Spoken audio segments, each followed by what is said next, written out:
এই যে একটি সাপ, এটা আমাদের মামু। গাইস দেখেন একটা দারাত সাপের বাচ্চা, এটাকে আমরা রেস্কিউ করলাম। এই দেখেন প্রথম লেঙ্গুরে ধরতে হইব, তারপরে তাকে কন্ট্রোলে রাখতে হইব যে কামড়টা না দেয়। এই জন্য একটা লাঠি দাও।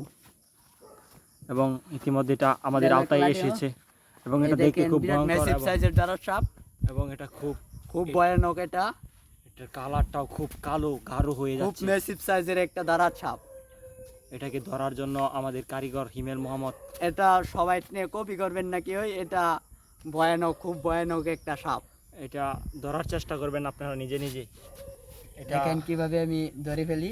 এটা ধরার জন্য খুব টেকসিনটেস আছে। এটা হলো করেই ধরতে হবে, এটা মাথার উপরে, কারণ সাপের সব শক্তি থাকে মাথায়। দেখেন কিভাবে আমি এটার মাথার উপর দিয়ে দিলাম, তারপরে এভাবে হাত দিয়ে সাপটাকে দিয়ে ধরে ফেললাম এবং ধরা শেষ। তার পুরো শক্তি সাপের মাথায় থাকে এবং এই সাপটি ধরার কারণে সাপটি আর শক্তি করলেও ছুটতে পারবে না।